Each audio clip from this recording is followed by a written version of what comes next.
تو صوفیہ، کفار اور ان لوگوں کی تردید ہے اس سے کہ اللہ تبارک و تعالی نے تمام انسانیت، پوری انسانیت کی طرف مبعوث کیا اور ہر دو عالم جن و انس پر آپ کی اطاعت فرض قرار دی۔ اس بات کی دلیل کیا ہے؟ یا ایھا الناس انی رسول اللہ الیکم جمیعا۔ اس کے بعد آپ نے کیا فرمایا؟ مؤلف کیا لکھتے ہیں؟ اللہ تعالیٰ نے آپ پر دین اسلام کی تکمیل کر دی۔ اللہ نے آپ پر کیا ہے؟ دین اسلام کی تکمیل، یعنی دین کیا ہے؟ مکمل ہو گیا۔ یہ اہل بدعت کی تردید ہے، یہ اہل، اور انہی چیزوں کی وجہ سے ہمیں اور آپ کو وہابی کہا جاتا ہے۔ ہمیں آپ کو کہ ہم کیا عقیدہ رکھتے ہیں کہ اللہ کے رسول کی وفات ہو گئی ہے کہ نہیں؟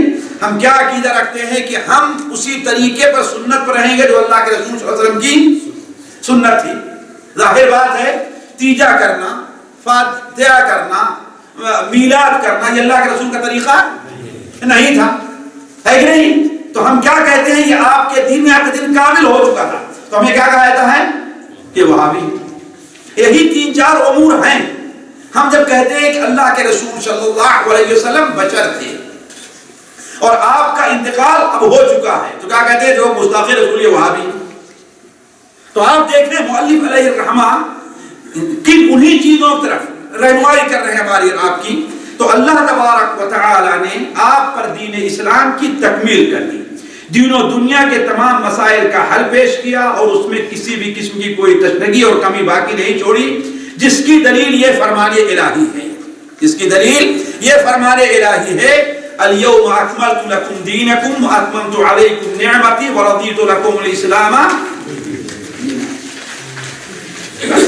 اتنا ہی پڑھ کیا تم نے؟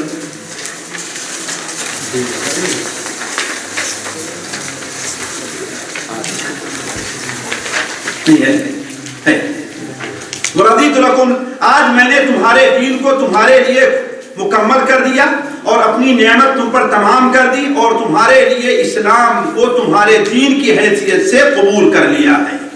اس کے بعد اس دنیا سے وفات پا گئے آپ صلی اللہ علیہ وسلم۔ دین مکمل کرنے کے بعد گویا یہ کس کی تردید ہے؟ صوفیوں اور بدعتیوں کی، جو اللہ کے رسول صلی اللہ علیہ وسلم کو یہ نہیں مانتے کہ آپ کی وفات ہو گئی ہے۔ اور آج بھی یہ چیز، بلکہ بعض وہ لوگ جو اہل بدعت میں اپنے کو نہیں شمار کرتے، وہ لوگ بھی اس کے قائل ہیں کہ اللہ کے رسول کی وفات نہیں ہوئی۔ دیکھیے، آیا اللہ کے رسول صلی اللہ علیہ وسلم بشر تھے کہ نہیں تھے؟ نفس تھے کہ نہیں تھے؟ اللہ تعالیٰ نے کیا فرمایا؟ کل نفس ذائقۃ الموت۔ یہ جو عقیدہ آج پیش کیا جا رہا ہے بعض اہل دیوبند کی طرف سے اور بعض اور عموماً اہل بدعت یعنی بریلویوں کی طرف سے کہ اللہ کے رسول صلی اللہ علیہ وسلم کی وفات نہیں ہوئی ہے، آپ پردہ فرما گئے، یا آپ صلی اللہ علیہ وسلم کی وفات کے اوپر موت طاری ضرور ہوئی ہے لیکن ایک لمحے کے لیے طاری ہوئی ہے، یہ غلط اور گمراہی کا عقیدہ ہے۔ نبی کریم صلی اللہ علیہ وسلم کے اوپر ایمان لانے میں، آپ کو نبی ماننے میں یہ چیز بھی داخل ہے کہ آپ صلی اللہ علیہ وسلم کے نسب اور آپ کے عمر پر بھی ایمان لے آیا جائے، آپ کی زندگی پر بھی ایمان۔ آپ صلی اللہ علیہ وسلم کی زندگی 63 سال کے بعد کیا ہے؟ تعجب یہ ہے کہ یہ ایسا مسئلہ ہے گویا صحابہ نے سمجھے ہی نہیں۔ یہ اس موضوع پر لمبی تقریر کرنے کی نہیں، میں اشارہ کرتا ہوں اس لیے کہ آج کل بہت سے سوالات اس سلسلے میں ہوئے ہیں، صرف اشارے سے کام، صرف ایک نقطے کے اوپر آپ غور کر لیجیے۔ قرآن مجید میں تو جگہ جگہ ہے ہی انک میت وانہم میتون، اے محمد صلی اللہ علیہ وسلم آپ کی موت ہوگی، وما محمد الا رسول قد خلت من قبلہ الرسل افئن مات، ہے کہ نہیں؟ وما جعلنا لبشر من قبلک الخلد افئن مت فهم الخالدون۔ تو قرآن اور حدیث میں دلائل کی بھرمار ہے، لیکن ایک عقلی دلیل میں آپ لوگوں کے سامنے رکھتا ہوں۔ حضرت ابوبکر صدیق رضی اللہ عنہ آپ بات خلیفہ ہوئے کہ نہیں خلیفہ؟ ہے نا؟ جو لوگ کہتے ہیں کہ اللہ کے رسول صلی اللہ علیہ وسلم ایک لمحہ کے لیے موت طاری ہوئی، آپ صلی اللہ علیہ وسلم کو آپ کے انتقال کے کتنی دیر کے بعد دفن کیا گیا؟ 36 گھنٹے کے بعد۔ یہ 36 گھنٹے کے بعد۔ 3 دن گزر گئے تھے. ذرا سوچیں آپ, تو 3 دن تک زندہ تھے اور صحابہ کرام کے اختلاف ہوتا رہا, آپ کچھ بولے نہیں. اللہ کے بندوں عقل سے کام لو. اور صحابہ کرام کو یہ معلوم نہیں تھا اور آپ کو زندہ دفن کر دیا لے جا کر کے. عقل سے کام لو, ذرا سوچو آپ یہ بات ہے کہ نہیں ہے. اچھا, آپ صلی اللہ علیہ وسلم کے وفات کے بعد, آپ کے دفن کے بعد بھی مہینوں کے بعد حضرت فاطمہ رضی اللہ تعالی عنہا, نہیں مہینوں بلکہ دنوں کے بعد حضرت فاطمہ حضرت ابوبکر سے کہتی ہے کہ اے ابوبکر, اگر تمہاری موت ہوگی تمہاری بیٹی تمہاری وارث بنے گی کہ نہیں بنے گی؟ حضرت ابوبکر نے کہا ضرور بنے گی. تو کہا کہ آخر میں اللہ کے رسول کی بیٹی ہوں کہ نہیں ہوں, میں ان کی وارث کیوں نہیں بن سکتی؟ تو ابوبکر نے کیوں نہیں کہا کہ آپ اللہ کے رسول مردہ نہیں ہیں, آپ تو زندہ ہیں, زندوں کی وراثت تقسیم نہیں ہوتی. وہ لوگ یہ بھی کہتے ہیں زندوں کی وراثت تقسیم نہیں ہوتی اور زندوں کی بیویاں کسی سے شادی نہیں کرتی, اس لیے اللہ کے رسول صلی اللہ علیہ وسلم بیویوں نے شادی, ان کے اوپر شادی کسی سے کرنا کیا ہے, حرام تھا, ہے کہ نہیں؟ اللہ کے بندوں ذرا عقل سے کام لو. تو حضرت فاطمہ کو معلوم نہیں تھا کہ اللہ کے رسول کو وفات ہو گئی. سوچیں آپ, نہیں معلوم کہ ناراض تھی. انتقال کے بعد بھی آپ صلی اللہ علیہ وسلم کے ناراض ہوئے, تو ابوبکر سے ناراض رہ گئی. کہا جاتا ہے نا, کس لیے ناراض تھی؟ کہ ہمیں اللہ کے رسول کی میراث کا حصہ نہیں دیا جا رہا. آج شیعہ لوگ یہ پروپیگنڈا کھڑا کرتے ہی نہیں کھڑا کرتے. تو اگر مانتے ہو کہ اللہ کے رسول کا انتقال ہی نہیں ہوا ہے تو ان کی وراثت فاطمہ تک آتی کیسے؟ سوچنے کی بات. تو کہنے کا مطلب یہ ہے کہ اللہ کے رسول صلی اللہ علیہ وسلم کی وفات ہو چکی ہے, اس میں کوئی شبہ نہیں ہے. جہاں تک اس حدیث کا تعلق ہے جس میں یہ ہے کہ الانبیاء احیاء فی قبورہم, انبیاء اپنی قبروں میں زندہ ہیں. اپنے انبیاء اپنی قبروں میں, ہم بھی کہتے ہیں ہم قبروں میں زندہ ہیں. دنیا کی زندگی نہیں ہے, وہ کہاں زندگی ہے, برزخی زندگی ہے. اس کی کیفیت کیا ہے ہم اس کی کیفیت نہیں بیان کرتے. یہ غیب کا معاملہ ہے, غیب کے بارے میں ہمیں جتنا علم دیا جائے گا ہم اتنا ہی قبول. اللہ کے تعالیٰ نے, اللہ کے رسول نے یہ تو بیان کیا کہ اللہ تبارک و تعالیٰ کا ہاتھ ہے نا, لیکن یہ بیان کیا ہاتھ کیسے ہے جی؟ انسانوں کے ہاتھ طریقے سے 5 انگلی اس میں ہے, ایک چھوٹی ہے, سب سے بڑی درمیان والی ہے, ایسے ہی ہاتھ ہے, کسی اور کا ہے اللہ. یہ غیب کی بات ہے نا. اسی طریقے سے یہ بھی غیب کا معاملہ ہے کہ آپ قبروں میں زندہ ہیں, لیکن وہ زندگی کیسی ہے اللہ کو معلوم. اگر وہ زندگی وہی ہوتی جو دنیا کی زندگی ہے تو آخر صحابہ کرام رضوان اللہ علیہم اجمعین آپ کی خبر مبارک پر آ کر کے آپ سے درخواستیں کیوں نہ کرتے نا, لیکن کسی صحابی سے ثابت نہیں ہے. تو علی کل حال آپ صلی اللہ علیہ وسلم کی موت کی دلیل کیا ہے؟ اس دنیا سے وفات پا جانے کے بعد پانے کی دلیل قرآن پاک میں یہ ہے کہ اللہ تعالیٰ کا فرمان انک میت و انہم میتون ثم یوم القیامت عند ربکم تختصمون. اے نبی صلی اللہ علیہ وسلم, آپ کو بھی مرنا ہے اور ان لوگوں کو بھی مرنا ہے. آخرکار قیامت کے روز تم سب اپنے رب کے حضور اپنا مقدمہ پیش کرو گے. یعنی یہ مکہ کے لوگ جو آپ کو جھٹلاتے ہیں, آپ پریشان نہ ہو, اس دنیا میں ہر چیز کا فیصلہ نہیں ہوتا. فیصلے کے دن اللہ نے کہاں رکھا ہے؟ آخرت میں رکھا ہے. تمام لوگ مرنے کے بعد جزا اور سزا کے لیے دوبارہ اٹھائے جائیں گے. یہاں پر مؤلف علیہ الرحمہ ایک اور چیز کا ذکر کر رہے ہیں. اصل میں دیکھیے, کسی بھی کتاب کو اور کسی بھی مؤلف کی بات کو سمجھنے کے لیے یہ ضروری ہے کہ اس ماحول کو دیکھیں جس ماحول میں مؤلف تھے. اس ماحول میں مؤلف تھے.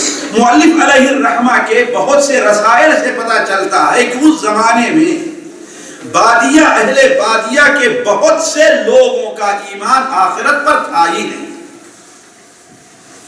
اپنے کو کہتے تھے مسلمان, لیکن ان کا آخرت پر ایمان نہیں تھا. صراحت کے ساتھ انہوں نے اپنے بعض رسائل میں لکھا ہے تم دیکھتے نہیں کہ یہ اہل بادیہ آخرت آخرت اور اللہ کا علی اعلان انکار کرتے ہیں. اسی لیے دیکھیں ان کی زندگی میں مار پیٹ لوٹ مار یہی ساری چیزیں چلتی تھی. تو اسی چیز کی تاکید کے لیے حالانکہ اس کا بیان وہاں پر ہو چکا ہے. کہاں؟ جہاں پر آخرت پر ایمان کا ذکر آیا ہے کہ آخرت میں ہر انسان کو دوبارہ زندہ ہونا ہے. اس لیے کہ آخرت پر ایمان میں کئی چیزوں پر ایمان لانا داخل ہے. جب ہم کہتے ہیں کہ آخرت پر ایمان لائے ہیں تو کیا معنی ہوتا ہے؟ ہم موت پر بھی ایمان لے آئے ہے کہ نہیں؟ موت کے بعد قبر کی زندگی پر بھی ایمان لے آئے, قبر میں حساب اور کتاب عذاب اور ثواب پر بھی ایمان لے آئے, دوبارہ اٹھائے جانے پر بھی ایمان لے آئے, اور اللہ تعالیٰ کے سامنے حاضر ہوں گے تو اس میدان میں ہم سے سوال بھی ہوگا, ہمارا نامہ اعمال تولا بھی جائے گا, ہم کو بھی تولا جائے گا. وہاں پر ہمارا نامہ اعمال ہمارے اور آپ کے ہاتھوں میں, نیک لوگوں کا نامہ اعمال ان کے دائیں ہاتھ میں, کافروں اور فاسق اور فاجر لوگوں کا نامہ اعمال ان کے بائیں ہاتھ میں دیا جائے گا, ہے کہ نہیں؟ اسی طریقے سے وہاں پر حوض کا معاملہ بھی پیش آئے گا, ہے کہ نہیں؟ صراط کا معاملہ بھی پیش آئے گا. پھر جا کر کے جنت اور جہنم ہے, یہ آخرت کے دن پر ایمان لانے میں داخل ہے. تو یہ چیزیں آخرت کا بیان ایمان کے ارکان میں گزر چکا ہے, لیکن مؤلف علیہ الرحمہ یہاں پر خصوصاً اس کا اس لیے ذکر کر رہے ہیں کہ لوگوں کا ایمان بعد الموت کے بارے میں بڑا کمزور رہتا ہے. ساتھیو, آج جیسے ہمارا اور آپ کا حال ہے, ہمارا اور آپ کا حال ہے, آخرت کے بارے میں ہمارا ایمان بہت کمزور ہے. اللہ کی قسم اگر آخرت کے بارے میں ہمارا اور آپ کا ایمان صحیح ہو جائے تو ہم سے کوئی گناہ کا کام نہ ہے کہ نہیں؟ ہم سے گناہ ہوتا ہے نہیں ہوتا, گناہوں پہ گناہ کرتے رہتے. اگر ہمارا ایمان آخرت پر ہو کہ اللہ تعالیٰ کے سامنے حاضر ہونا ہے اور ہر چھوٹی بڑی بات کا ہمیں جواب دینا ہے. مالی ھذا الکتاب لا یغادر صغیرۃ ولا کبیرۃ الا, ہے کہ نہیں؟ چھوٹا گناہ یا کوئی بڑا گناہ ہو, کوئی بھی گناہ اس میں سے بچا نہیں ہوگا جو لکھا نہ ہو. تو آج ہمارا ایمان آخرت پر سے کیا ہے؟ ہم سے دھوکہ کیوں ہوتا ہے, چوری کیوں ہوتی ہے, اپنے بھائی کی برائی کیوں ہوتی ہے ساتھیوں؟ وجہ اس کی کیا ہے؟ آخرت پر ہمارے ایمان کی کمزوری ہے. ہمارا ایک بھائی دوسرے بھائی کو ناراض کیوں کرتا ہے, اس کا مال کیوں کھاتا ہے, کس لیے؟ اس لیے کہ آخرت پر ہمارا ایمان کمزور ہے. تو کہنے کا مطلب یہ ہے کہ ایک وجہ تو یہ ہے کہ آخرت پر ایمان لوگوں کا اگرچہ رہتا ہے لیکن کمزور بہت رہتا ہے, اس لیے مؤلف نے اس کی تاکید کر دی. ایک چیز. دوسری چیز یہ ہے کہ اس زمانے میں بہت سے لوگ ایسے تھے جو آخرت پر ایمان کے منکر تھے, بادیہ کی جو زندگی تھی. اس لیے مؤلف علیہ الرحمہ نے کہا کہ والناس اذا ماتوا یبعثون, تمام لوگ مرنے کے بعد روز محشر جزا اور سزا کے لیے دوبارہ اٹھائے جائیں گے, دوبارہ اٹھائے جائیں گے. جس کی دلیل کیا ہے یہ دیکھیے ساتھیوں, مؤلف علیہ الرحمہ کی خوبی یہ ہے ان کے کتابوں کی, کوئی بات بغیر دلیل کے نہیں کہتے, کوئی بات بغیر دلیل. کوئی بات ہے قرآن اور حدیث سے. اسی لیے اللہ کی قسم جو ان کی مخالفت کرتے ہیں شیخ محمد عبد الوہاب رحمہ اللہ کی, ان میں دو قسم کے لوگ ہیں, یا تو جاہل ہیں, ان کی کتاب پڑھی نہیں ہے, اور یا تو وہ لوگ ہیں جن کے دلوں کے اندر کھوٹ ہے اور زنگ ہے. ورنہ ان مؤلف کسی کی شخصیت سے, کسی کی ایک بات سے اختلاف ہو سکتا ہے, لیکن اس کے منہج اس سے اختلاف مؤلف علیہ الرحمہ کچھ نہیں. اسی لیے ہندوستان اور دوسری جگہ بعد ایسے حادثات پیش آئے. ایک صاحب اپنے درس میں بیٹھتے تھے تو درس شروع کرنے سے پہلے شیخ محمد الوہاب کو گالیاں, اس لیے کہ یہ اس وقت کہا ہے کہ شور کیا جا رہا تھا کہ مکہ مکرمہ میں جو مزارات ہیں ان کو ڈھایا جا رہا ہے, بقیع کے اندر فلاں کی قبر کو, یعنی ایک چور ہوا تھا, حتیٰ کہ گنبد خضرا کو بھی ڈھانا چاہتے ہیں, یعنی ایسے چور تھا. تو ایک صاحب تھے مدرس جو ہر درس کے شروع میں ان کے اوپر لعن طعن کیا کرتے تھے.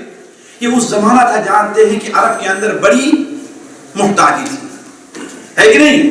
لوگ کہاں سفر کرتے تھے اس وقت؟ سفر کہاں کرتے تھے؟ ہندوستان کے. بلکہ یہاں مثل مشہور تھی الہند عندک اذا قال ما عندک، ہے نا؟ کہا کرتے تھے اس وقت سونے کی چڑیا مانی جاتی تھی ہندوستان میں. تو لوگ سفر کیا جایا کرتے تھے. تو ایک اللہ کا بندہ پہنچا تو دیکھا کہ ایک مدرسے میں لوگ بیٹھے ہیں، دینی درس ہو رہا ہے، تو وہاں پر پہنچ گیا. سنا دیکھتا ہے کہ شروع کیا تو شیخ پر لعنت ہے، ختم کیا تو شیخ پر لعنت ہے. اور اس زمانے میں بھی لوگ شیخ کی کتاب التوحید خصوصاً اپنے ساتھ رکھا کرتے تھے. کون سی کتاب؟ کتاب التوحید. وہ اپنے گھر آیا، کیا کام کیا کہ پہلا صفحہ اس کا پھاڑ دیا، دوسرا صفحہ اس کا پھاڑ دیا، پر ان کا نام تھا، اور لے جا کر کے کہا کہ شیخ یہ کتاب مجھے جو ہے جگہ ملی ہے یہیں پر پڑی ہوئی، دیکھیے تو کیسی کتاب ہے. تو دے کر چلا آیا، لے کر کے گئے. مولوی صاحب رات بھر پڑھتے، جب صبح کو آئے تو پوچھا، کہا یہ تو بڑی بہترین کتاب ہے، کس کی کتاب، کہاں تمہیں ملی؟ یہ تو بڑی بہترین کتاب ہے، بڑی عمدہ، اس میں صرف قرآن اور حدیث کی باتیں ہیں. وہ ہنسنے لگا. کہا کس لیے ہنس رہے ہیں؟ کہا یہ اسی کی کتاب ہے جسے آپ صبح و شام گالیاں دیتے ہیں. کہا کون؟ کہا محمد عبد الوہاب کی. کہا ان کی کتاب ہے؟ کہا ہاں اس کی یہی دعوت ہے. کہا اس کے بعد سے برابر جب درس میں بیٹھے تم کے لیے دعائیں کیا کرتے تھے. تو مؤلف علیہ الرحمہ، اللہ تعالیٰ ان کی قبر کو نور سے بھر دے. تمام مسلمانوں کی طرف سے اللہ تعالیٰ ان کو اچھا بدلہ دے. بلکہ میں تو یہ کہتا ہوں ساتھیوں، ان سے محبت کرنا دین کا حصہ ہے. کس سے؟ اب آپ کہیں کیوں اتنی بڑی بات تم نے کہہ دی؟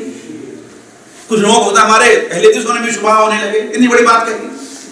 جی نہیں ہے، نہیں، یہی بات نہیں ہے.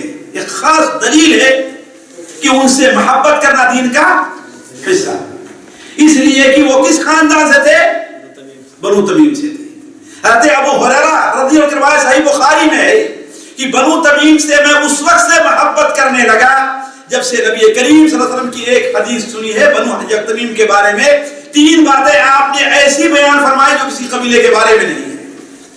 پہلی چیز تو یہ ہے کہ دجال کے مقابلے میں سب سے زیادہ سخت کون ہوں گے؟ بنو تمیم ہوگا. سب سے ڈٹ کر کے مقابلہ کون کرے گا؟ بنو تمیم. ایک چیز. دوسری چیز، حضرت عائشہ رضی اللہ تعالی عنہا کے پاس ایک خادمہ اور نوکر تھی، بنو تمیم کی لونڈی تھی. آپ نے کہا آزاد کر دو، اس لیے کہ یہ بنو اسماعیل میں سے ہے. کس سے ہے؟ بنو اسماعیل یعنی میرے خاندان سے. تیسری چیز، جب وہ اس علاقے کا صدقہ اور زکوٰۃ کا مال آپ صلی اللہ علیہ وسلم کے پاس آیا، آپ بڑے خوش ہوئے. کہا کہ یہ میری قوم کا صدقہ آیا ہوا ہے. کس کا ہے یہ؟ یعنی بنو تمیم کو آپ نے کیا کام کہا؟ میری قوم ہے، میری جماعت کے لوگ ہیں. اسی لیے میں کہتا ہوں بنی تمیم سے محبت کرنا گویا دین کا حصہ ہے. شیخ محمد عبد الوہاب سے محبت کرنا دین کا حصہ ہے. ہم عصبیت کے کسی کا قائل نہیں، جو برا ہے وہ برا ہے. جیسے اہل بیت میں سے جو اچھے لوگ ہیں ہمیں ان سے محبت ہے، لیکن جو برے ہوں گے ان کی برائی میں ہم سے ان سے نفرت ہے. کیوں؟ اللہ کے رسول نے خود ان سے آپ نے برات کا اظہار کیا ہے. ما ہم بے اولیاء، وہ میرے دوست نہیں، انما اولیاء المتقون. میرے ولی کون ہیں؟ جو متقی اور پرہیزگار. تو علی کل حال مؤلف علیہ الرحمہ جو بھی بات کرتے ہیں وہ دلیل سے کرتے ہیں. چنانچہ دلیل کیا دی؟ اللہ تعالیٰ فرماتا ہے منہا خلقناکم وفیہا نعیدکم ومنہا نخرجکم تارۃ اخری. 3 باتیں اس میں بیان ہوئی ہیں. 3 باتیں. ایک تو یہ ہے کہ انسان کی پیدائش مٹی سے ہے نا. دوسری بات یہ ہے کہ انسان کو مٹی ہی میں جانا ہے. اور یہ اتنا تاکیدی معاملہ ہے ساتھیوں، اتنا تاکیدی معاملہ ہے کہ حضرت عیسیٰ علیہ السلام کو اللہ تعالیٰ نے آسمان پر زندہ اٹھا لیا تھا نا، لیکن قیامت سے پہلے آنا ہم کو اور اسی مٹی میں دفن ہونا. دیکھیں آنا ہے نا اور اسی مٹی میں دفن ہونا. منہا خلقناکم وفیہا نعیدکم ومنہا نخرجکم تارۃ اخری. 3 چیزیں بیان ہوئی ہیں کہ مٹی سے ہماری پیدائش ہے، مٹی ہی میں دفن ہونا ہے اور مٹی سے دوبارہ اٹھایا جانا ہے. وقولہ تعالی، اور اللہ تبارک و تعالی کا یہ فرمان واللہ انبتکم من الارض نباتا، واللہ انبتکم من الارض نباتا ثم یعیدکم فیہا ویخرجکم اخراجا، اور اللہ تعالیٰ تم کو زمین سے خاص طور سے پیدا کیا، پھر وہ تمہیں اسی زمین میں واپس لے جائے گا، اور یوم قیامت، قیامت کے روز پھر اسی زمین سے تم اٹھائے کھڑے کیے جاؤ گے، ہے نا؟ دوبارہ اٹھائے جانے کے بعد لوگوں کا حساب ہوگا، ہے نا؟ دوبارہ اٹھائے جانے کے بعد لوگوں کا حساب لیا جائے گا۔ مؤلف علیہ الرحمہ شاید یہ اشارہ کرنا چاہتے ہیں کہ جتنے لوگ اس دنیا میں آئے ہیں ہر ایک کا حساب لیا جائے گا جب جائیں گے، تو چاہے مومن ہو یا، حتیٰ کہ ساتھیوں انبیاء سے بھی سوال کیا جائے گا، انبیاء سے بھی، فَلَنَسْأَلَنَّ الَّذِينَ أُرْسِلَ إِلَيْهِمْ وَلَنَسْأَلَنَّ الْمُرْسَلِينَ، جن کی طرف رسولوں کو ہم نے بھیجا ان سے بھی ہم پوچھیں گے، اور ہم رسولوں سے بھی پوچھیں گے۔ يَوْمَ يَجْمَعُ اللَّهُ الرُّسُلَ فَيَقُولُ مَاذَا أُجِبْتُمْ، جس دن اللہ تعالیٰ تمام رسولوں کو جمع کرے گا اور کہے گا آؤ حساب دو، تمہاری قوم نے تمہاری بات کہاں تک قبول کی تھی یا نہیں قبول کی تھی۔ تو مؤلف علیہ الرحمہ کہہ رہے ہیں کہ دوبارہ اٹھائے جانے کے بعد لوگوں سے حساب لیا جائے گا، اور ان کے اعمال حسنہ یا سیئہ کے مطابق انہیں جزا اور سزا دی جائے گی، جس کی دلیل یہ فرمان الہی ہے، جس کی دلیل یہ فرمان الہی ہے۔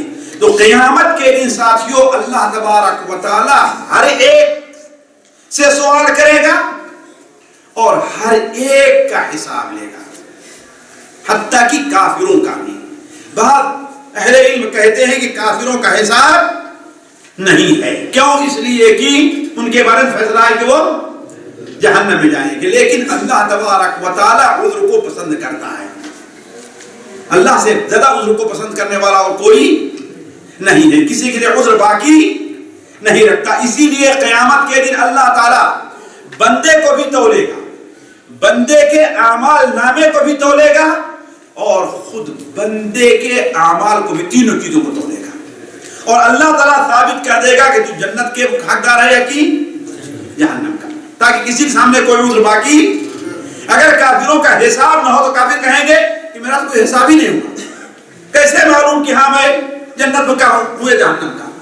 اس لیے اللہ تعالیٰ کافروں کا بھی حساب لے گا، اولا تو اس وجہ سے کہ ان کے اوپر حجت قائم کرنے کے لیے، دوسرے اس لیے کہ انہیں ڈانٹ پلانے کے لیے، ڈانٹنے کے لیے تم نے کیا کام کیا ہے، اور تیسرے اس لیے کہ ہر کافر کا کفر ایک درجے کا نہیں ہوتا ہے،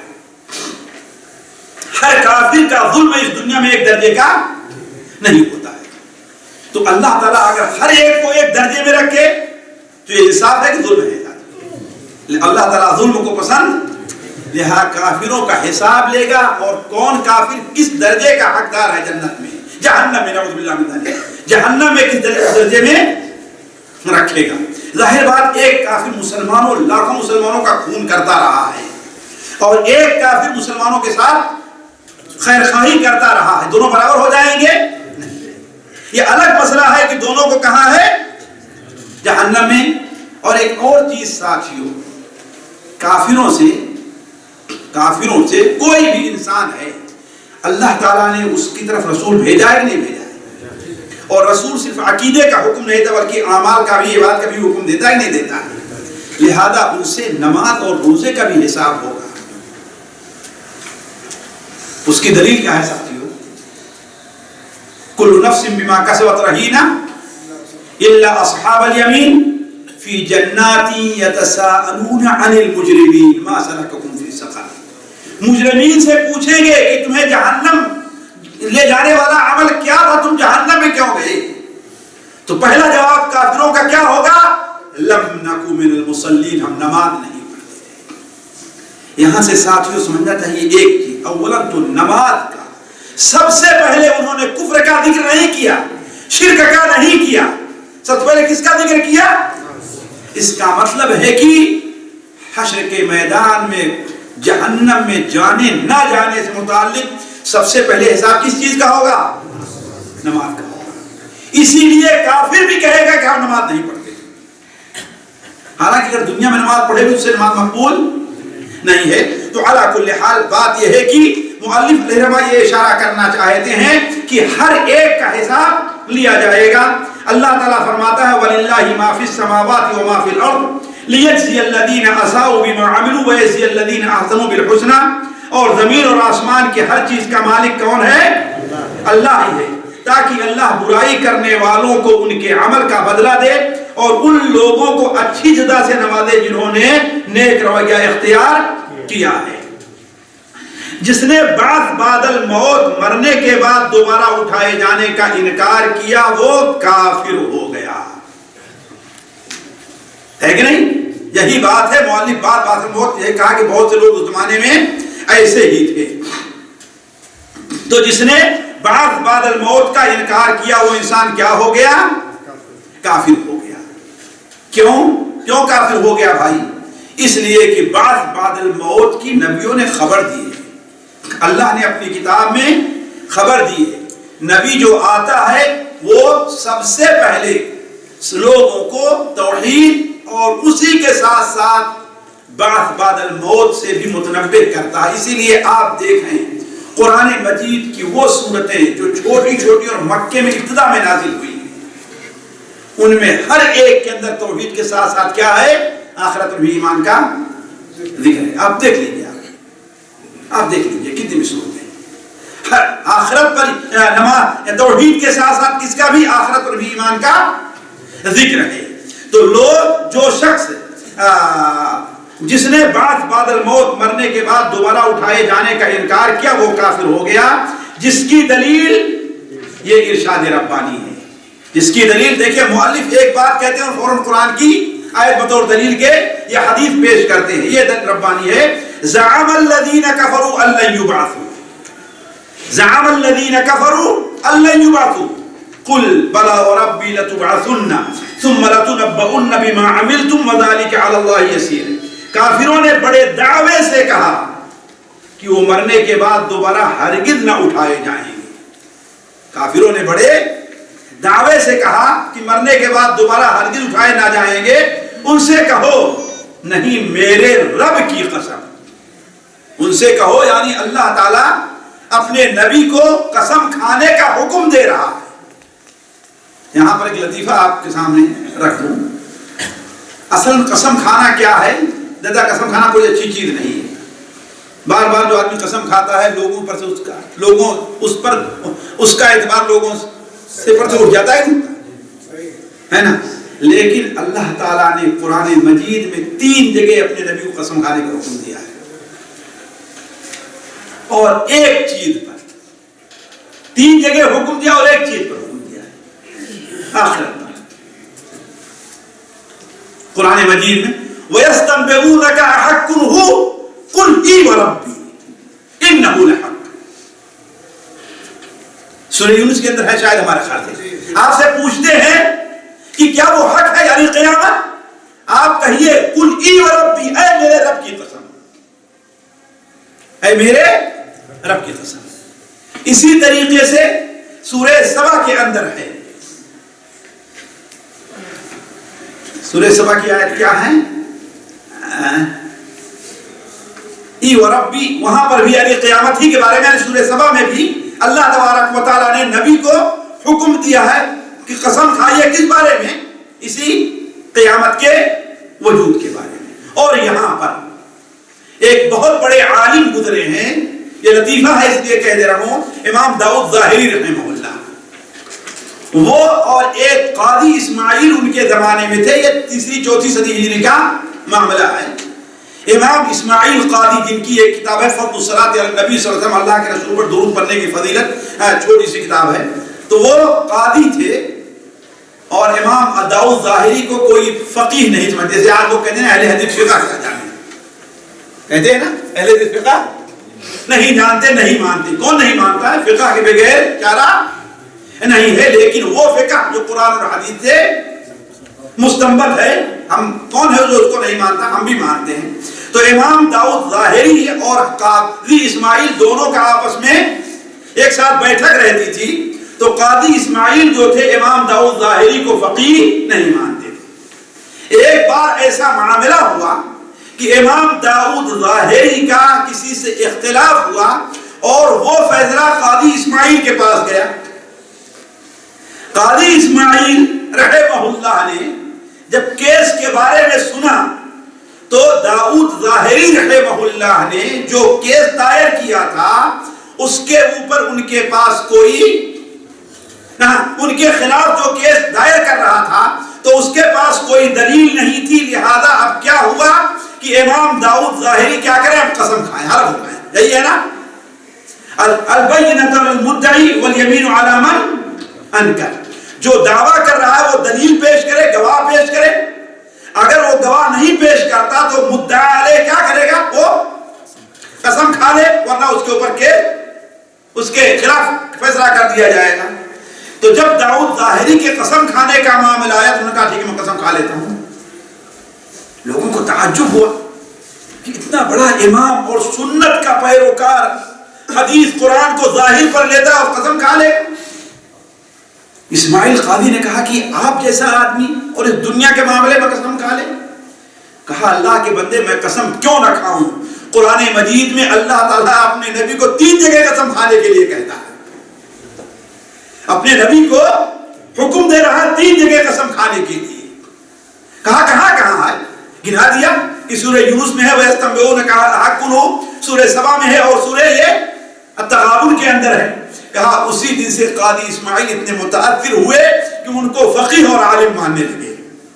تو علی کل حال کہنے کا مطلب یہ ہے کہ اللہ تعالیٰ نبی صلی اللہ علیہ وسلم کو یہاں پر کیا حکم دے رہا ہے کہ آپ قسم کھا کر کے کہیے کل بلا وربی لتبعثن، آپ کہہ دیجئے کہ ہاں قسم ہے میرے رب کی تم ضرور اٹھائے جاؤ گے، پھر ضرور تمہیں بتایا جائے گا کہ تم نے دنیا میں کیا کچھ کیا.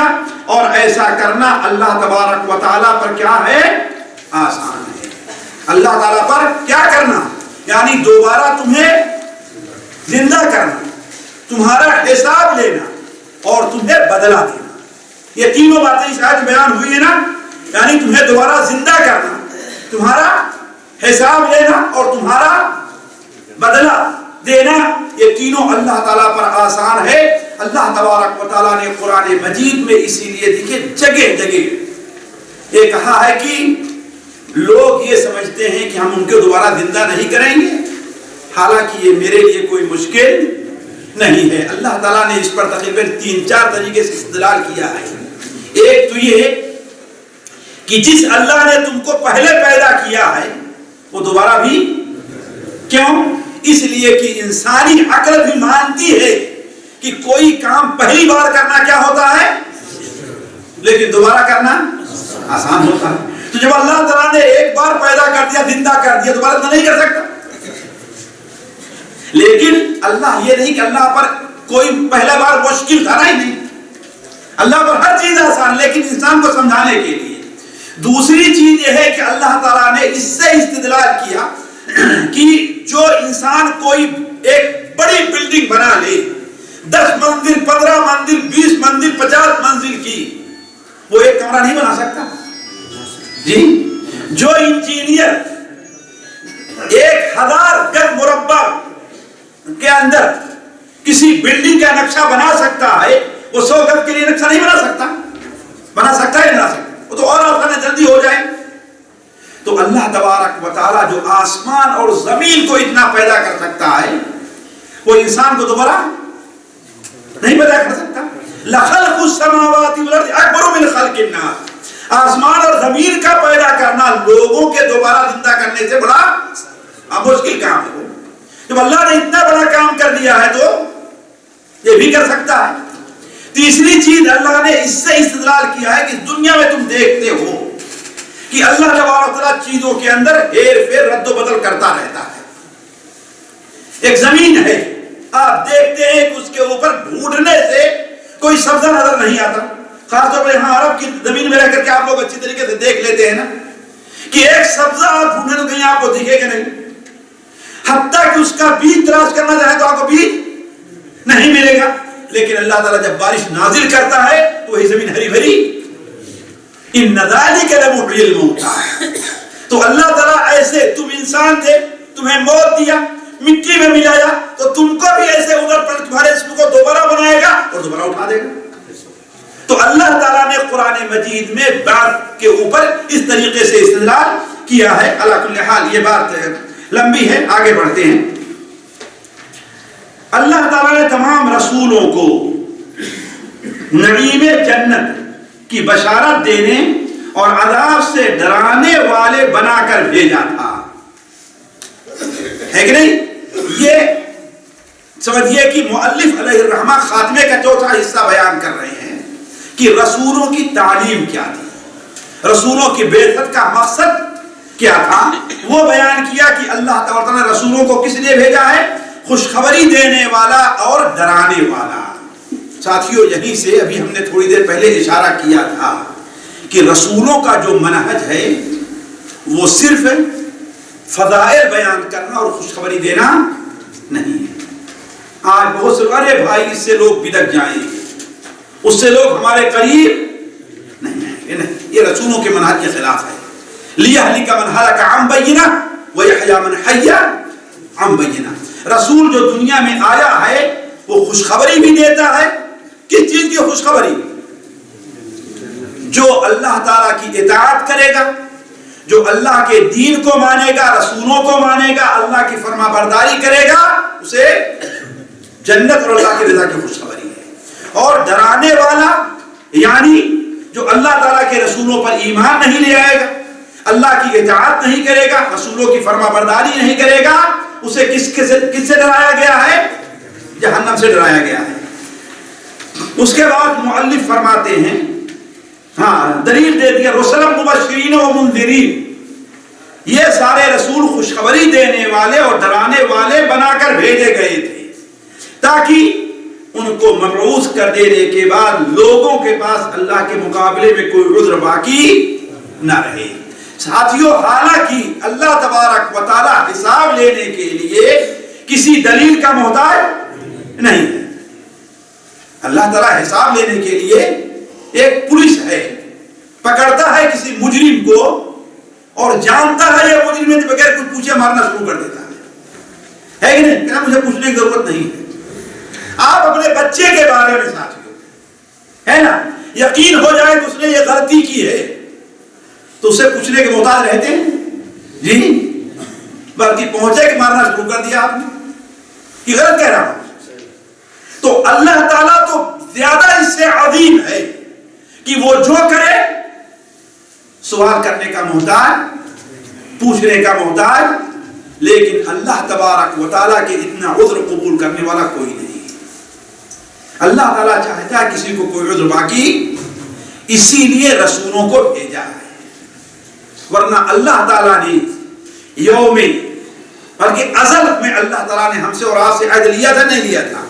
الم اعہد الیکم یا بنی آدم، اے بنی آدم کیا ہم نے تم سے یہ عہد نہیں لیا تھا کہ تم شیطان کی پیروی نہ کرنا؟ اور اللہ تعالیٰ نے ہمیں اور آپ کو ایک ایک کر کے زندہ کیا، حضرت آدم علیہ السلام کی پیٹھ سے نکالا اور ہر ایک سے عہد الست بربکم قالوا بلا، ہے نا؟ لیکن اللہ نے اسی پر اکتفا نہیں کیا۔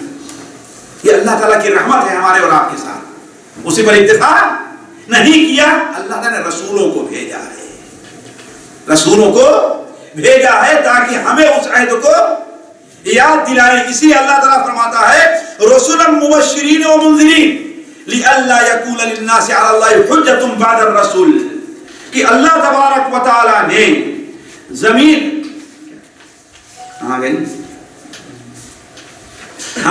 یہ سارے رسول خوشخبری دینے والے اور ڈرانے والے بنا کر بھیجے گئے تاکہ ان کو مبعوث کر دینے کے بعد لوگوں کے پاس اللہ کے مقابلے میں کوئی عذر باقی نہ رہے۔ اس کے بعد مؤلف علیہ الرحمہ فرماتے ہیں، مؤلف علیہ الرحمہ اب یہ کیا ہے؟ آخری چیز ہے کہ رسولوں میں سب سے پہلے حضرت نوح علیہ السلام ہیں۔ رسولوں میں سب سے پہلے رسول کون ہے؟ حضرت نوح علیہ السلام ہے، اور سب سے آخری رسول حضرت محمد مصطفیٰ صلی اللہ علیہ وسلم اور خاتم النبیین ہیں، ہے نا؟ حالانکہ آپ سے پہلے نبی بھی حضرت نوح علیہ السلام پہلے نبی تھے، اسی لیے علماء کہتے ہیں نوح علیہ السلام کی رسالت قرآن اور حدیث سے ثابت ہے. خاص طور پر صحیح حدیث کے اندر اللہ تعالیٰ نے قرآن سے بھی ثابت ہے، اس لیے کہ رسولوں میں سب سے پہلے اللہ نے انہی کا ذکر کیا ہے، اِنَّا أَوْحَيْنَا إِلَيْكَ كَمَا أَوْحَيْنَا إِلَىٰ نوح. اس کا مطلب ہے کہ سب سے پہلے رسول کون ہیں؟ اور وہ حدیث جو شفاعت سے متعلق ہے اس میں لوگ کیا کہیں گے؟ انت اول الرسول، آپ سب سے پہلے رسول دنیا والوں کی طرف حضرت نوح سے عرض کریں گے. تو سب سے پہلے رسول ہیں. تو رسولوں میں سب سے پہلے رسول نوح علیہ السلام اور سب سے آخری رسول محمد صلی اللہ علیہ وسلم ہیں، اور آپ خاتم النبیین ہیں. حضرت نوح علیہ السلام کے پہلے رسول نہ کی پہلے نبی ہونے کی دلیل یہ ہے. سب سے پہلے رسول ہونے کی دلیل کیا ہے؟ اِنَّا أَوْحَيْنَا إِلَيْكَ كَمَا أَوْحَيْنَا إِلَىٰ نُوحٍ وَالنَّبِيِّينَ مِن بَعْدِهِ. اور اے نبی ہم نے آپ کی طرف وحی بھیجی جس طرح نوح علیہ السلام کی طرف وحی بھیجی اور ان کے بعد کے پیغمبروں کی طرف بھیجی ہے نا. اور آخر میں کہا کہ آپ صلی اللہ علیہ وسلم خاتم النبیین ہیں. کیا ہیں؟ اس کی دلیل نہیں دی یہاں پر کہ آپ صلی اللہ علیہ وسلم خاتم النبیین ہیں. کیوں؟ اس لیے کہ اس کی دلیل واضح ہے. شاید مؤلف علیہ الرحمہ کے زمانے میں یا ان کے قریب میں کوئی جھوٹا نبی نہیں تھا، اس لیے انہوں نے اس کا ذکر نہیں کیا. اگر بہت پہلے گزر چکے تھے تو اس کے بعد امت کا یہ اجماع ہو چکا تھا کہ اب کوئی دوسرا نبی آنے والا نہیں ہے.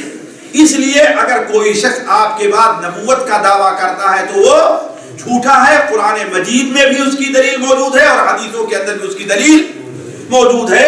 قرآن مجید میں ہے مَا كَانَ مُحَمَّدٌ أَبَا أَحَدٍ مِّن رِّجَالِكُمْ وَلَٰكِن رَّسُولَ اللَّهِ وَخَاتَمَ النَّبِيِّينَ. کون ہے؟ خاتم النبیین، نبیوں کا سلسلہ ختم کرنے والے ہیں، ہے نا. اور بہت سی حدیثوں میں ہے، صحیح بخاری میں ہے کہ اللہ کے رسول صلی اللہ علیہ وسلم نے فرمایا ان بنو اسرائیل کانت تسوسهم الانبیاء، بنو اسرائیل کے بعد انبیاء کیا کرتے تھے، لیکن اب ہمارے بعد کوئی نبی نہیں ہے، البتہ خلفاء ہوں گے، خلیفہ بنے گی. تو علی کل حال نبی کریم صلی اللہ علیہ وسلم کی نبوت برحق ہے، اور جو آپ کا خاتم النبی ہونا برحق ہے. آپ کے بعد اگر کوئی نبی ہونے کا دعویٰ کرتا ہے تو کیا ہے؟ وہ جھوٹا ہے. اس سلسلے میں طویل گفتگو کا اب یہ وقت نہیں ہے. دیکھیے اس کے بعد مؤلف کہتے ہیں کہ ہر امت کی طرف اللہ تعالیٰ نے، ہر امت کی طرف اللہ تبارک و تعالیٰ نے حضرت نوح علیہ السلام سے لے کر حضرت محمد مصطفیٰ رسول بھیجے ہیں جو اپنی امتیوں کو اللہ کی عبادت کا حکم دیتے اور طاغوت کی عبادت سے منع کرتے چلے آئے ہیں. دیکھیے مؤلف علیہ الرحمہ کا جو اسلوب ہے یا یہ کہیے جو ان کا منہج ہے، سب سے زیادہ زور انہوں نے اپنی کتابوں پر دیا ہے. تو کس پر دیا ہے؟ توحید کے اوپر دیا ہے. مختلف انداز سے اور مختلف اسلوب میں توحید کو، اس کے مسائل کو مؤلف علیہ الرحمہ نے پیش کیا ہے. اسی لیے ساتھیوں یہ چھوٹے علم والا ہے، اس کا تجربہ ہے کہ توحید پر جتنی بہترین کتاب التوحید ہے، مجھے کسی زبان میں اتنی اچھی کتاب نہیں ملی آج تک. دو زبانوں کا تو میں اچھی طریقے سے کہہ سکتا ہوں، باقی اور زبانوں کا مجھے علم نہیں ہے. عربی زبان اور اردو زبان، اور اسلام کا خزینہ سب سے زیادہ انہی دو زبانوں کے اندر پایا جا رہا ہے، اردو میں اور عربی میں. اردو میں، عربی میں، اور فارسی بھی کچھ آتی ہے مجھ کو. ان تینوں زبانوں میں تو کتاب التوحید سے بہتر کوئی کتاب اللہ تبارک و تعالیٰ کی توحید الوہیت، توحید ربوبیت، توحید اسماء و صفات اور اس میں خلل ڈالنے والے جو امور ہیں ان سے متعلق کتاب التوحید سے بہتر کوئی اور کتاب میری نظر میں نہیں. مؤلف علیہ الرحمہ کی یہ خوبی ہے. اسی لیے پھر یہ بیان کیا کہ رسولوں میں سب سے پہلے حضرت نوح علیہ السلام ہیں اور سب سے آخری رسول کیا ہیں؟ اور آپ خاتم النبیین ہیں.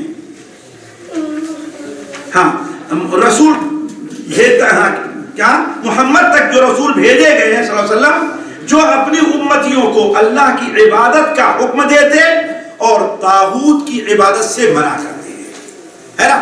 ہر ایک کا وَمَا أَرْسَلْنَا مِن قَبْلِكَ مِن رَّسُولٍ الا نوحی الیہ انہ لا الہ الا انا فاعبدون وَلَقَدْ بَعَثْنَا فِي كُلِّ أُمَّةٍ رَسُولًا أَنِ اعْبُدُوا اللَّهَ وَاجْتَنِبُوا الطَّاغُوتَ ہم نے آپ سے پہلے ہر امت کے اندر رسول بھیجا اور رسولوں نے یہی حکم دیا تھا کہ أَنِ اعْبُدُوا اللَّهَ اللہ کی عبادت کرو اور طاغوت کی عبادت سے بچو، جس کی دلیل یہ ارشاد باری تعالی ہے جو ہم نے ابھی آیت پڑھی، ہم نے ہر امت میں ایک رسول بھیج دیا اور اس کے ذریعے سب کو خبردار کر دیا ہے، سب کو خبردار کر دیا ہے۔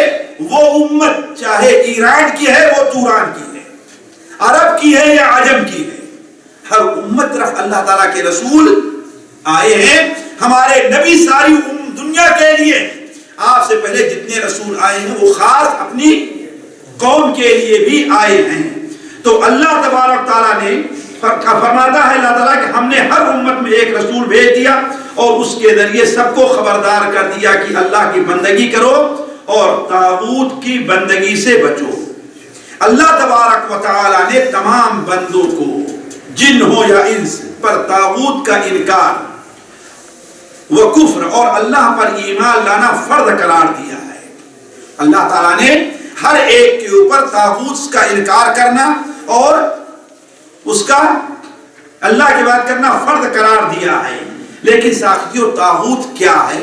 اب طاغوت کی تعریف پر مؤلف علیہ الرحمہ اپنی اس رسالہ کو ختم کر رہے ہیں۔ طاغوت کیا چیز ہے وہ بھی سمجھنے کی چیز ہے، اس لیے قرآن مجید میں طاغوت کا لفظ متعدد بار آیا ہوا ہے، ایک دو بار نہیں، کئی بار طاغوت کا لفظ آیا ہے، لہذا اور طاغوت سے بچنے کا شریعت نے ہمیں حکم دیا ہے، لہذا ہمیں سمجھنا ہے کہ طاغوت کیا ہے۔ امام ابن القیم رحمہ اللہ طاغوت کی تعریف بیان کرتے ہوئے کہتے ہیں کسی بھی باطل معبود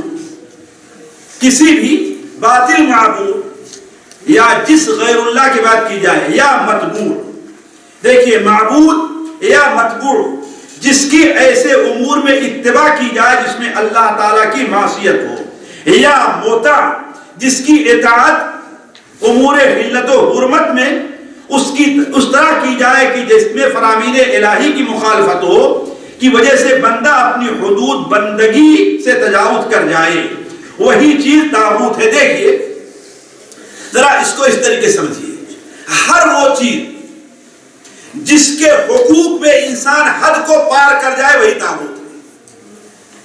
ہر وہ چیز جس کے حقوق میں انسان اس کی حد کو پار کر جائے یہی طاغوت ہے، خواہ وہ کیا ہو، معبود ہو،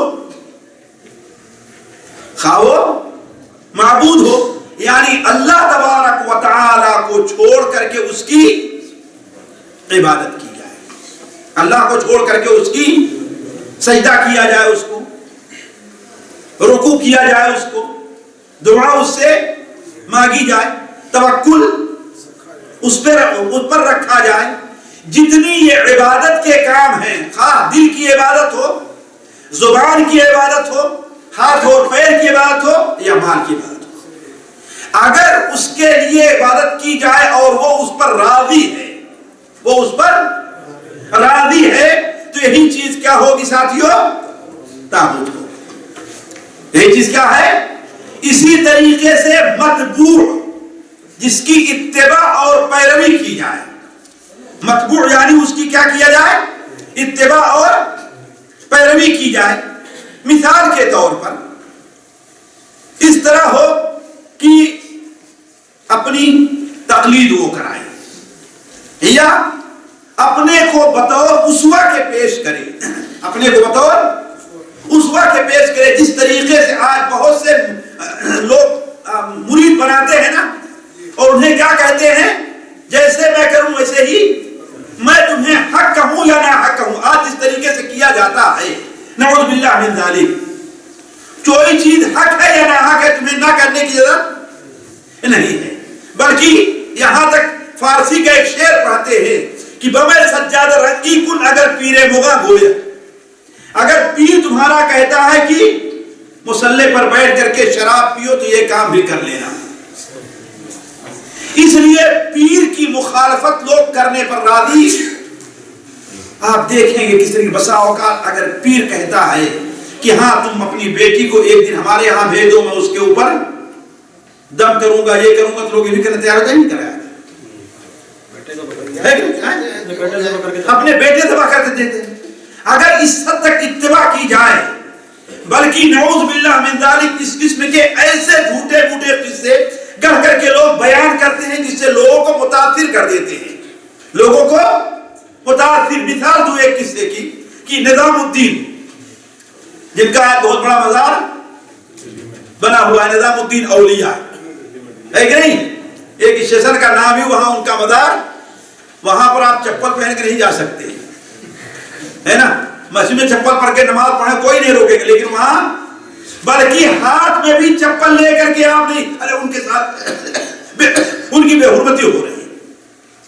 کہتے ہیں کہ ایک مرید ان کے پاس گیا اور کہتا ہے کہ حضرت بڑی خواہش ہے کہ اللہ کا دیدار کر لوں، بڑی خواہش ہے کہ اللہ کا دیدار کر لوں۔ تو کہا کہ اچھا فرض نماز چھوڑ دو، فرض نماز چھوڑ دو۔ اللہ کی قسم یہ نام نہیں لینا چاہتا، یہ ایک بہت بڑے مدرسے جسے کہتا ہے دنیا کا سب سے پرانا دینی مدرسہ ہے ہندوستان میں، اس کے محتمم نے یہ قصہ بیان کیا اپنی تقریر میں، ایک نعوذ باللہ من ذالک۔ کیا کہا کہ تم نماز، اس نے کہا کہ ارے آج حضرت اس کا مطلب بڑے غصے میں ہے، ورنہ فرض نماز چھوڑنے کا حکم دیں گے کیسے ہو سکتا ہے، لہذا چلا گئے۔ ہفتے 10 دن 15 دن 20 دن کچھ گزرنے کے بعد پھر آتا ہے کہ حضرت بڑی خواہش ہے کہ اللہ کا دیدار کر لوں۔ کہا عجیب بیوقوف ہے، ہم نے تم سے کہا تھا کہ نہیں کہا تھا کہ تم نماز کو فرض نماز چھوڑ دو، اللہ کا دیدار چاہتے ہو تو؟ بڑا پریشان ہوا کہ حضرت کیا حکم دے رہے ہیں، معقول ہے کہ نماز چھوڑنے کا حکم دیں؟ پھر چلا گیا اور پھر بھی نہیں کیا، ہمت نہیں پڑی فرض نماز چھوڑنے کی۔ تیسری بار آیا کچھ دنوں کے بعد، کہا حضرت آپ سے گزارش ہے کہ آپ کوئی طریقہ بتائیں کہ اللہ کا دیدار ہو جائے۔ کہا عجیب بیوقوف آدمی ہے، تجھے 3 بار 2 بار کہہ چکا نماز چھوڑ دو، فرض تو چھوڑتا کیوں نہیں ہے؟ جب تک نماز نہیں چھوڑے گا اللہ کو نہیں دیکھے گا۔ اعوذ باللہ من ذالک۔ مرید نے سوچا کہ اس کا مطلب شیخ صحیح کہہ رہے ہیں کہ میں نماز چھوڑ دینی چاہیے، لہذا گیا۔ جب عشاء کا وقت ہوا تو سوچتا ہے کہ پڑھوں کہ نہ پڑھوں، پڑھوں کہ نہ پڑھوں، پڑھتا ہوں تو حضرت کی مخالفت ہوتی ہے، اور نہیں پڑھتا ہوں تو نماز چھوڑ دی بہت بڑا گناہ ہے، اسی تردد میں ہے۔ تو کہتا ہے چلو آج ایسا کرتے ہیں کہ آج سنت چھوڑ دیتے ہیں اور صرف فرض پڑھ لیتے ہیں، اگر آئندہ کچھ آثار ظاہر ہوئے فرض بھی چھوڑ دیں گے، اللہ کے دل سے دیکھنا۔ تو گیا وہ فرض پڑھا اور بغیر سنت پڑھے ہوئے سو گیا۔ خواب راستے میں رات میں خواب دیکھتا ہے کہ اللہ کے رسول تشریف لے آتے اور کہتے ہیں اے اللہ کے بندے، آخر مجھ سے کیا غلطی ہوئی تم نے میری سنت چھوڑ دی ہے، کیا غلطی ہوئی ہم سے تم نے میری سنت چھوڑ دی؟ وہ بیچارہ پریشان ہو کر کے بیدار ہوا، جلدی سے سنت پڑھا اور صبح جیسے ہوئی بھاگتا ہوا حضرت کے پاس آیا۔ کہا حضرت آپ نے کہا تھا نماز چھوڑ دو اللہ کا دیدار ہوگا، ہم نے صرف سنت چھوڑی تو اللہ کے رسول ناراض ہونے لگے۔ کہا بے وقوف کہیں کے، تم نے سنت چھوڑی اللہ کے رسول کا دیدار کیا ہے، اگر فرض چھوڑتا تو اللہ کا دیدار کرتا۔ بمے سجادہ رنگی کن گرت پیرے موگاں کو ہے کہ سالک بے خبر نبوت رسم و راہ میں، اس قسم کی چیزیں بیان کر کے لوگوں کو مرغوب کر دیتے ہیں۔ ایسا شخص کیا ہے؟ طاغوت ہے۔ کیا ہے ساتھیو؟ طاغوت ہے، وہ اللہ کا ولی نہیں ہے۔ اور نظام الدین اولیاء کو، نظام الدین کو ہم اس سے بہت بڑی سمجھتے ہیں کہ ایسی بات کہیں۔ ایسے ہی انہی بزرگ نے کیا بیان کیا نظام الدین کے بارے میں کہ ایک شخص کی بیوی گھر سے غائب ہو گئی، آیا پیر صاحب کے پاس پوچھنے کے لیے کہ میری بیوی غائب ہو گئی۔ کہا چلے میں بیوی غائب ہو گئی، اچھا لو 1 روپیہ لو اور فلاں گلی میں جہاں قوبہ خانہ ہے جاؤ تم اپنا۔ کہا کہ عجیب ہے، حضرت ہمیں رنڈی کے پاس جانے کے لیے کہہ رہے ہیں، یہ کیسے ہوگا؟ گیا راستے میں 1 روپیہ کسی کو صدقہ کیا اور گھر چلا گیا۔ دوسرے دن آیا، کہا بھائی گئے تمہاری بیوی ملی؟ کہا نہیں ملی۔ کہا پھر کیا کیا تم نے پیسہ؟ کہا ہم نے صدقہ کر دیا۔ کہا لو 1 روپے آج لو اور ضرور جانا۔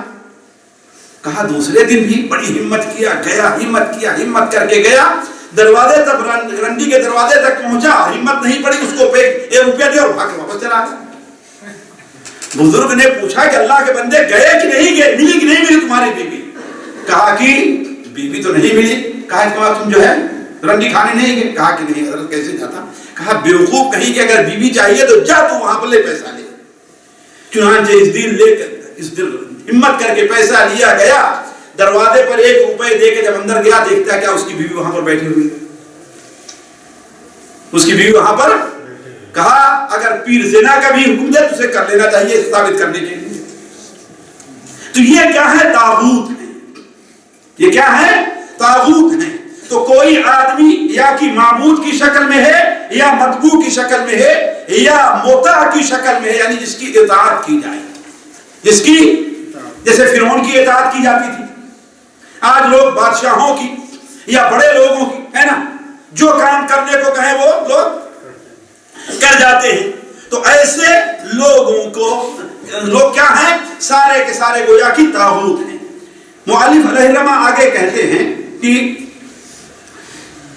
اور طاغوت تو بے شمار ہیں، طاغوت تو بے شمار ہیں، مگر ان میں سربراہ یا ان میں اونچے 5 ہیں، یعنی سب سے بڑے بڑے طاغوت جو ہیں وہ کتنے ہیں؟ 5 ہیں۔ پہلا طاغوت کون ہے؟ ابلیس، اللہ کی لعنت ہو۔ جیسا کہ اللہ تعالیٰ فرماتا ہے والذین کفروا اولیاؤہم الطاغوت، جن لوگوں نے کفر کیا ان کا دوست کون ہے؟ طاغوت یعنی شیطان ہے۔ اور دوسرا ومن عبد وهو راض، وہ شخص جس کی عبادت کی جائے اور وہ اس سے راضی ہو۔ یہ کیسے بھائی؟ جیسے پیروں کو سجدہ کیا جائے، نہیں سجدہ کیا جائے، اور اس سے راضی ہوتے ہی نہیں راضی ہوتے، وہ ہے کہ وہ طاغوت ہے، وہ پیر نہیں ہے، وہ اللہ کا ولی نہیں ہے کہ نہیں؟ وہ کیا ہے؟ یا کہیں رہتا ہے مزار پر بیٹھا ہو اور چادر چڑھائی جا رہا، خوش ہو رہا ہے نہیں ہو رہا؟ وہ مزار والے کو نہیں ملتا، کس کو ملتا ہے؟ جو وہاں پر بیٹھا ہوا اس کو ملتا ہے۔ یہ سب کیا ہے؟ طاغوت ہیں۔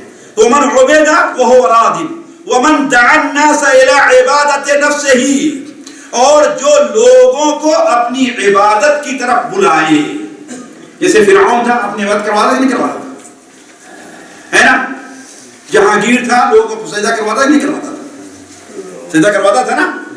اسی لیے تو سید احمد سرہندی رحمہ اللہ اس کے خلاف کھڑے ہوئے ہیں، اس کے خلاف کھڑے ہوئے اور سجدہ تعظیمی کہا کہ سجدہ تعظیمی بھی جائز نہیں ہے، سجدہ تعظیمی بھی نہیں کیا اس کے لیے، جیل میں ڈالا گیا، بہت کچھ ہوا، لیکن وہ راضی اس پر نہیں ہوئے۔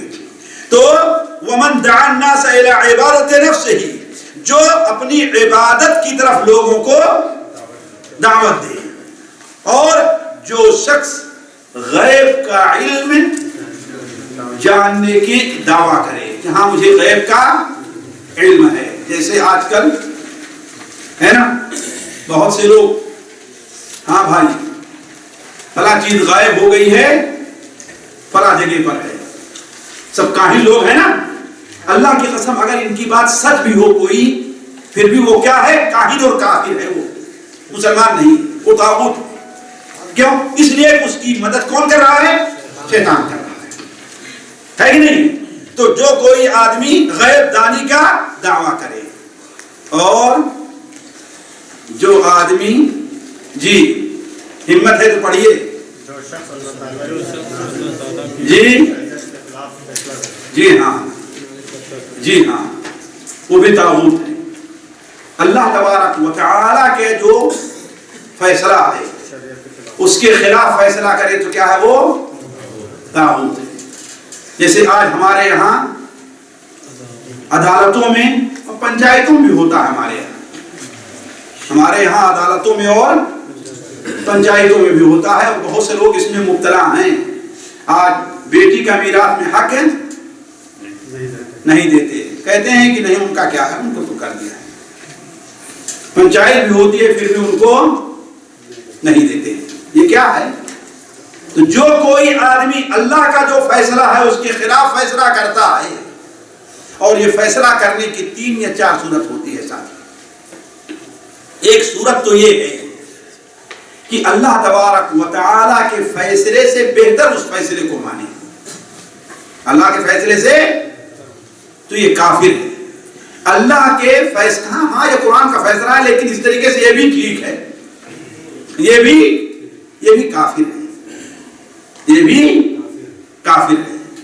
اور جو یہ شخص مانے کہ ہاں بھائی یہ اللہ تعالیٰ کا فیصلہ تو ہے لیکن اس وقت دنیا کے لیے مناسب نہیں ہے، یہ بھی کافر ہے۔ کیوں؟ اس لیے کہ دین اسلام عالمی دین ہے، قیامت تک ہر زمانے اور مکان کے لیے مناسب ہے۔ ہاں جو یہ سمجھے کہ ہاں بھائی یہ گناہ کا کام تو ہے لیکن اس وقت میں مجبور ہوں نہیں کر سکتا، تو ایسا شخص فاسق اور ظالم ہے۔ ایسا شخص کیا ہے؟ اور اللہ تعالیٰ نے تینوں حکم لگایا ہے، وَمَن لَّمْ يَحْكُم بِمَا أَنزَلَ اللَّهُ فَأُولَٰئِكَ هُمُ الْكَافِرُونَ فَأُولَٰئِكَ هُمُ الْفَاسِقُونَ فَأُولَٰئِكَ هُمُ الظَّالِمُونَ۔ اللہ تبارک و تعالیٰ نے قرآن مجید میں سورہ نساء کے اندر بڑے واضح طور پر فرما دیا ہے، أَلَمْ تَرَ إِلَى الَّذِينَ يَزْعُمُونَ أَنَّهُمْ آمَنُوا بِمَا أُنزِلَ إِلَيْكَ وَمَا أُنزِلَ مِن قَبْلِكَ۔ کیا آپ نے ان لوگوں کو بھی دیکھا جو یہ سمجھتے ہیں کہ آپ پر ایمان لے آئے ہیں، آپ کی کتاب پر بھی اور آپ سے پہلی کتاب پر بھی ایمان لے آئے ہیں، لیکن ان کا معاملہ کیا ہے؟ يَتَحَاكَمُونَ يُرِيدُونَ أَن يَتَحَاكَمُوا إِلَى الطَّاغُوتِ۔ وہ اپنا فیصلہ کہاں لے جانا چاہتے ہیں؟ طاغوت کے پاس، جو شریعت کے خلاف۔ تو اللہ تبارک و تعالیٰ کے احکام کے خلاف جو فیصلہ کرتا ہے وہ بھی کیا ہے؟ طاغوت ہے۔ اس بات کی دلیل یہ ارشاد الہی ہے، اسی لیے مؤلف علیہ الرحمہ ہر بات دلیل سے بیان کرتے ہیں، لا اکراہ فی الدین قد تبین الرشد من الغی فمن یکفر بالطاغوت ویؤمن باللہ فقد استمسک بالعروۃ الوثقی لا انفصام لها واللہ سمیع علیم۔ دین کے معاملے میں کوئی زور زبردستی نہیں ہے کیونکہ ہدایت گمراہی سے ممتاز ہو چکی ہے۔ یعنی کیا معنی ہے؟ یہاں جو لوگ نماز نہیں پڑھتے، حیا والے دکان بند کرواتے ہیں تو غلط کرتے ہیں جی؟ ہاں یہ ان کے معنی میں دین اسلام کے قبول کرنے پر کسی کو مجبور نہیں کیا جائے گا، لیکن دین اسلام اگر قبول کر لے رہا ہے تو دین کے احکام پر عمل کرنے پر مجبور کیا جائے گا۔ جیسے آپ کسی کو اپنے گھر آنے پر مجبور نہ کریں، لیکن گھر میں داخل ہو گیا تو گھر کے آداب کو جی مد نظر، یہ تھوڑی ہے کہ جہاں چاہے اپنے گھر آپ کے گھر میں داخل ہو جائے، ہے بات صحیح نہیں صحیح؟ تو کوئی کسی معنی یہ ہے کہ کسی آدمی کو مذہب اسلام قبول کرنے پر مجبور نہیں کیا جائے گا، چاہے تم مذہب قبول کرو تو تمہیں نعمتیں ہیں اور اگر نہیں قبول کرو تو تمہیں آزادی دی جا رہی ہے، لیکن تمہارا ٹھکانہ کیا ہے؟ جہنم ہے۔ تو لا اکراہ فی الدین، دین کے معاملے میں کوئی زور زبردستی نہیں ہے کیونکہ ہدایت یقیناً گمراہی سے ممتاز ہو چکی ہے۔ اب جو کوئی طاغوت کا انکار کر کے اللہ پر ایمان لے آیا، طاغوت کسی بھی قسم کا طاغوت ہے، چاہے شیطان ہے، کوئی معبود ہے، کوئی بھی شخص ہے نا، جو کوئی طاغوت کا انکار کر کے اللہ تعالیٰ پر ایمان لے آیا، اس نے ایک ایسا مضبوط سہارا تھام لیا جو کبھی ٹوٹنے والا نہیں ہے۔ وہ کیا ہے؟ کلمہ لا الہ الا اللہ ہے۔ لا الہ الا اللہ، طاغوت لا الہ، طاغوت کا انکار کر دیا، الا اللہ، اللہ پر ایمان لے آیا، اور یہی کلمہ عروۃ وثقی ہے، مضبوط کڑا ہے۔ اللہ تبارک و تعالی سب کچھ سننے اور جاننے والا ہے۔ یہی لا الہ الا اللہ، اللہ کے سوا کوئی معبود برحق نہیں کا صحیح مفہوم و معنی ہے۔ حدیث پاک میں رسالت مآب صلی اللہ علیہ وسلم کا ارشاد ہے۔ اب مؤلف علیہ الرحمہ اپنی کتاب کو ایک حدیث پر ختم کرنا چاہتے ہیں جس کے اندر 3 چیزوں کی طرف رہنمائی ہماری کرنی ہے۔ ایک چیز تو یہ ہے کہ دیکھیں، ایک اصل چیز ہے جس کا ہر انسان جس کا مکلف بنایا گیا ہے۔ دوسری وہ چیز ہے کہ وہ انسان پہچانا جائے گا کہ آگا اس چیز کو مان رہا ہے کہ نہیں مان رہا ہے۔ تیسری وہ چیز ہے کہ اس کی حفاظت کیسے کی جائے۔ یہ تین چیز بیان کیا۔ حدیث جو سنن ترمذی وغیرہ میں ہے، حضرت معاذ بن جبل کی، اللہ کے رسول صلی اللہ علیہ وسلم نے ان سے ایک سوال کیا تھا، بڑی لمبی حدیث ہے، اس کے بارے میں ہے کہ رأس الامر الاسلام، اس دین کی اصل چیز کیا ہے؟ اسلام ہے۔ اسلام بندہ اسلام میں دین میں کیسے داخل ہوگا، اللہ تعالیٰ کی بندگی میں کیسے آئے گا؟ جب وہ اسلام کو قبول کر لے تو۔ اور اس کا ستون نماز ہے۔ اسلام کی ستون کیا ہے؟ اگر اس گھر کے دیوار اور کھمبے نہ رہیں تو گھر باقی رہے گا؟ جی، گویا اگر نماز نہ ہو تو بندے کا اسلام بھی باقی۔ یہ دلیل ہے ان علماء کی جو کہتے ہیں کہ نماز کا چھوڑنے والا کافر ہے نا۔ تو آپ نے کیا بیان فرمایا؟ اس دین کی اصل چیز اسلام ہے اور اس کا ستون نماز ہے، اور اس کا اعلیٰ ترین مرتبہ اور مقام کیا ہے؟ جہاد فی سبیل اللہ۔ ذروۃ السنام ہی کہا گیا ہے اونٹ کی کوہان۔ ہوتا یہ تھا ساتھیوں، پچھلے زمانے میں شہر کے کسی کنارے پر ایک اونچی سی جگہ بنی رہتی تھی، وہاں پر ایک آدمی نگرانی کرتا تھا کہ کوئی شہر کے اوپر حملہ کرنے تو نہیں آ رہا ہے نا۔ وہاں سے نگرانی کرتا تھا۔ عنیزہ میں نہیں بتا سکتا کہاں پر تھا، لیکن ہمارے الغات میں آئیے تو آپ کو ہم دکھا دیں گے کہ وہ چیز کہاں بنی ہوئی تھی۔ اور ایک آدمی رات میں خصوصاً وہاں جا کر کے بیٹھا کرتا تھا تاکہ کوئی آدمی، کوئی دوسرے قبیلے یا دوسرے فوج آ کر کے اس پر حملہ نہ کرے۔ اصل میں وہی چیز ذروۃ السنام ہے، اس لیے کہ وہاں سے رہ کر کے پورے شہر کی حفاظت ہے۔ تو جہاد ہی کے ذریعے سے کیا ہے؟ اسلام کی اور نماز کی حفاظت ہے۔ تو اللہ کے رسول صلی اللہ علیہ وسلم نے یہ حدیث بیان فرمائی، اور مؤلف علیہ الرحمہ اسی بات پر اس رسالے کو، اپنے مبارک رسالے کو ختم کر رہے ہیں۔ اللہ تبارک و تعالیٰ سے دعا ہے کہ اللہ تعالیٰ ہمیں اور آپ کو توحید پر جمے رہنے اور اس کے مطابق عمل کرنے کی توفیق عطا فرمائے۔ اللہ تعالیٰ ہمیں اس رسالے کو پڑھنے سمجھنے اور اس کے مطابق اپنی زندگی کی توفیق عطا فرمائے۔ السلام علیکم ورحمۃ اللہ وبرکاتہ۔